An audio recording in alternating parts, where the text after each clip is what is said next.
Remember that, or I will really get under your skin. In Darksiders, you play as War, who is one of the four horsemen.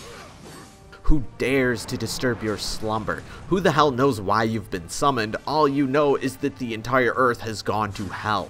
The four horsemen were supposed to preserve the balance between heaven and hell, but yeah, it seems like they've failed. And the other three horsemen, they're completely missing in action. You have no clue where they are either. It's up to you to kill a whole bunch of demonic and angelic shit in order to restore some sort of balance. It's going to be tough though, since your powers have been mostly stripped.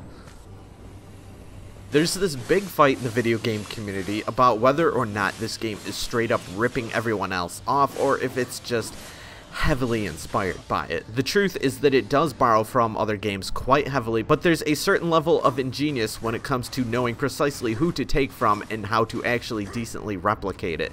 Darksiders primarily borrows from both God of War for its combat and Legend of Zelda for its puzzle sequences and dungeon layout inspiration. Fighting enemies can get really badass. Darksiders is choked full of violent as hell animations, and the combat system is pretty good, though ultimately a little bit clunky. Not bad clunky, but not quite as technical as, say, a Ninja Gaiden title or, you know, the recent Bayonetta. There's a decent amount of button spamming in here. Despite a lot of hardcore fighting sequences, Darksiders is still an adventure title. The game points you in the right direction until you finally make your way into a dungeon. From there, it's straight up Zelda, though with a few rooms here and there that are still primarily combat focused. You'll be hitting switches, shooting a boomerang-like weapon around to hit anything that's too far out of reach, and many other Zelda-like things. On top of it all, there's a pinch of Panzer Dragoon and some other smaller sequences in here. They stand up well enough for their limited use. I wouldn't base an entire game around those mechanics, but yeah, it kind of works here.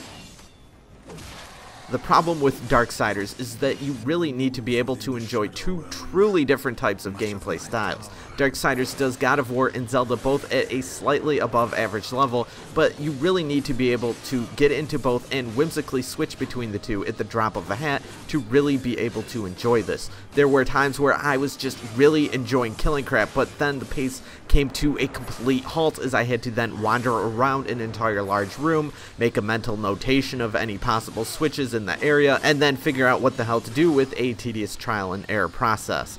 The game is a really rocky road. It's not that the Zelda puzzles are particularly bad if you have a hard-on for the generic switch puzzle, but it kept the momentum from ever really hitting an awesome stride.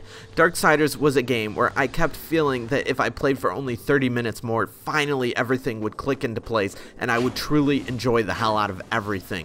The game gets pretty badass here and there, but ultimately it felt like I was chasing a carrot on a stick. It never truly arrived. Apparently some people love this game, but I am not one of them. The visuals are stunning with nice high quality graphics. They somehow though make the main character, one of the horsemen of the apocalypse, to be about as boring as possible without actually throwing in any sort of curveball. The development team has some great ideas here, although their storytelling is not the greatest. Ultimately, I found this game to be kind of good, but nothing stunning that isn't done better elsewhere, and eventually the game just becomes kind of boring. Darksiders has an excellent premise, but it doesn't really extend much further than that. The gameplay is still pretty good, and the game offers an adventure, which is something to do, but I really don't ever want to touch this game again. Darksiders for the Xbox 360 receives a 6 out of 10.